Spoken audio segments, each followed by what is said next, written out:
Okay guys, so we're going to be talking about support and resistance trading in the FX markets. It's really important and it's an important factor that you need to take into account when trading. So we're going to explain a little bit more about support and resistance for those of you that are new traders, and also for those of you that are experienced. Here's a different take on what supply and demand zones as well as support and resistance zones actually are. Don't forget to thumbs up, comment and subscribe on this video. This video is brought to you by FX Choice. We're going to be covering support and resistance zones on their brokerage. If you want to know a bit more about FX Choice, click the link in the description and go check them out. So it's been a busy week. A lot of journalists have been talking to us about our opinions on the markets, about charts, about trading, different factors. Here's a reel of everything that we've been up to in the last week.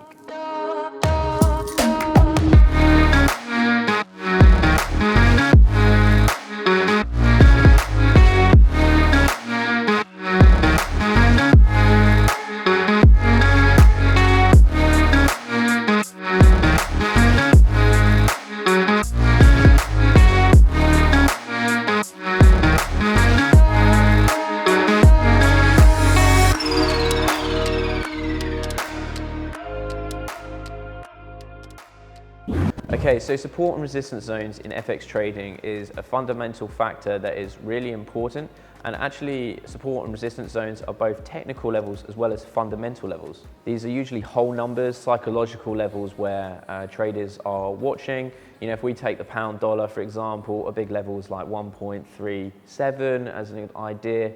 Back in the day, it was actually 2 on pound against US dollar. These are big psychological levels that traders look at. Also euro dollar, looking at parity on the euro, on the dollar. Those are numbers that have always been talked about and spoken about in the past. So when we look at this a little bit more in depth, they're not just technical levels, they are fundamental levels because they're psychologically driven, and having those factors in the markets is something that we want to be aware of, and we can also break those points down even more. So you can do these on bigger scales, like I was just talking about, you know, looking at the level, for example, 2 on pound against US dollar, which we haven't seen in years, but it's a big psychological level.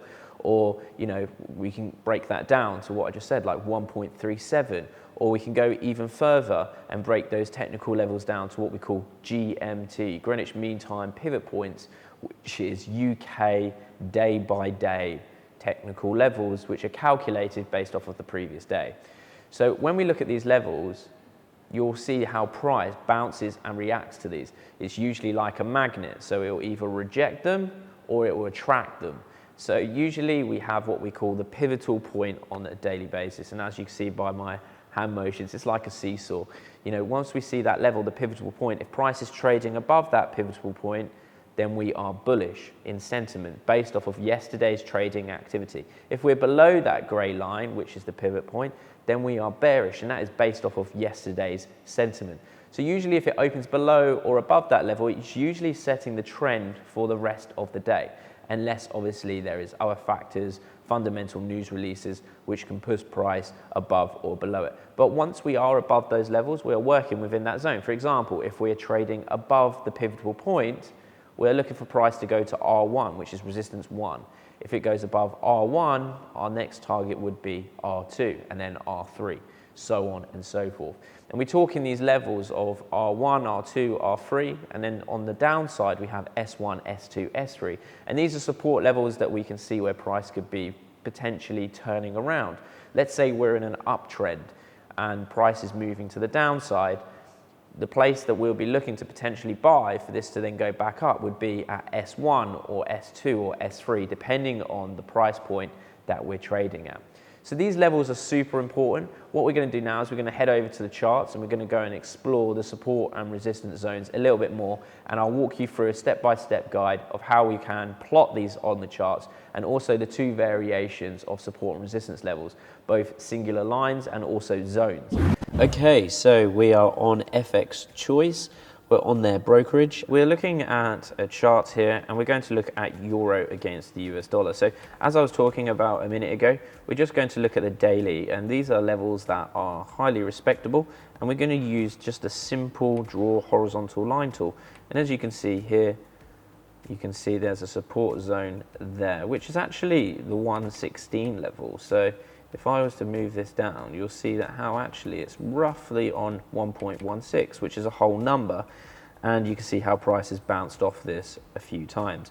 You can actually see where price is trading at now is also, I would say, a resistance level. Now, that price there is roughly 1.19. So you can see that area as well. And then again, vice versa, coming back down, you can see how we have price coming up, hitting price, rejecting it, coming up, hitting it, rejecting it, coming up, stalling, and then breaking through. And these levels we can then expand on when we go down. Now, when we're on a high time frame, such as the daily, like we are here, you'll see that we draw just lines, because these are usually big numbers, respectable numbers. And if I'm to be really picky, I could probably say that this is 1.14 as well. So that's a 1.14 number, this is 1.16, and this is 1.19. So we can say that these are very respectable numbers. Now, when we go down to a smaller time frame, such as the 15 minutes, we don't use just lines, we use zones. So what I'm going to do is I'm going to put on 2 moving averages quickly. Moving average, we're going to put on the 50 moving average, and we're going to put that as exponential. We're going to put that on, and then I'm going to put the 200 moving average on. And this is going to give me my trend, so the direction that I would like to trade in. I'm going to put that as green, and you'll see that we're in a downwards market.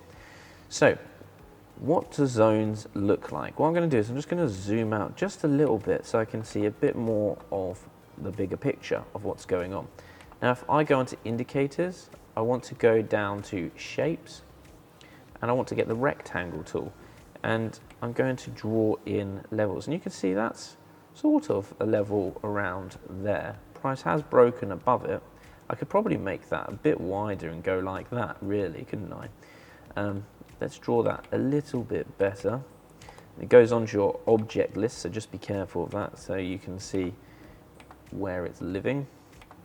I'm going to go back to shapes, put on rectangles, and I think what we'll do is we'll come along there you go, spot on, and we can say that that there is a zone. Now on that, I'm just going to change the color, and I'm going to put that as, a light sort of, there we go, light salmon. We'll go with that color.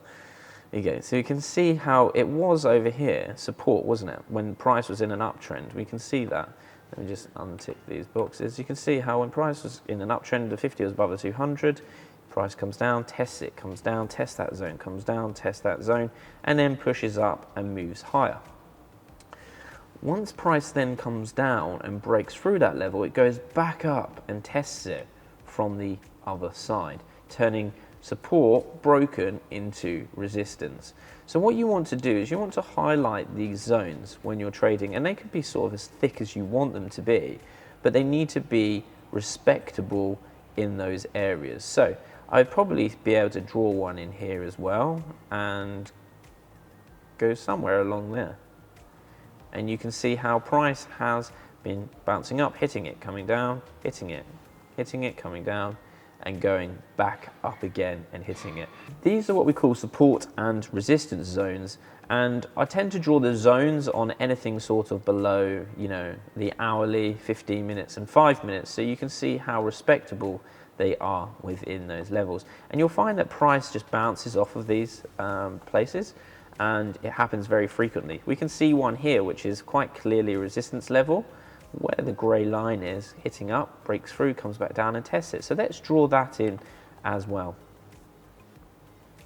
So go back to shapes, draw rectangle, and then all we're going to do is we're going to connect the tops of the price and try to get as many as we can. We can see that we've got all of them there.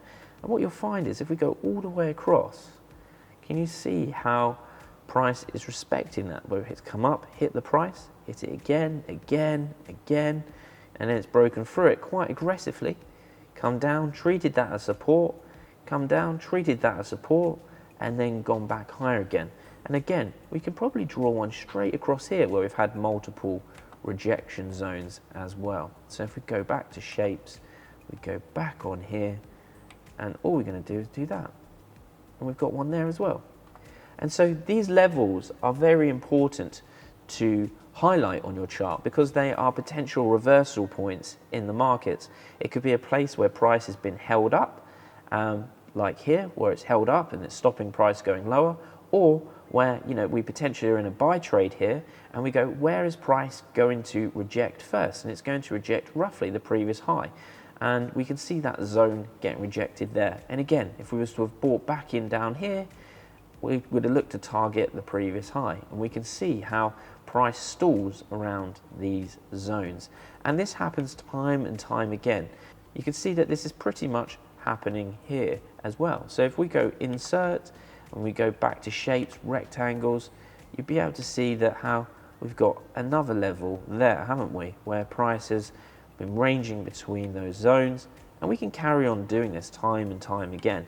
And this is what we want to get into the habit of doing, but only making sure that we're highlighting those important zones. If I was to follow that across, we had it rejecting here, here, here, then there, nearly there, and it started making its way higher. And this is stuff that we can do throughout history, and we can practice doing this to make sure that when it comes to live trading, we are fully clued up on how to draw our support and resistance zones. And so this, guys, is exactly how we should be drawing our support and resistance zones on our charts. There's a really big one there, isn't there, going all the way through. Can you see that? Price was held up here, broke through, tested it from the underside, tested it again, failed another test, and then it slowly broke through and pushed to the upside. And these are areas that we want to make sure that we are drawing and plotting on our charts. I wouldn't necessarily go back as far as I've just gone, but I would probably stick with a good couple of levels in the pricing so that we can see if price is to break up, hit this zone. Are we going to clear that and move higher, or are we going to break further to the downside? Also, guys, what I'm going to do is a link in the description will show you a little bit more about GMT pivot points, which is on our website, which will also show you the intraday support and resistance zones, which will automatically be plotted on your chart to help you on your trading on a day-by-day basis. As you've seen, guys, this has been a hectic week. This video is sponsored by FX Choice. We've been drawing support and resistance zones on FX Choice's brokerage. Go check them out. The link is in the description. Awesome brokerage. You can trade FX, cryptos, and equities. Guys, we're going to be bringing you more content from FX Choice, so stay tuned.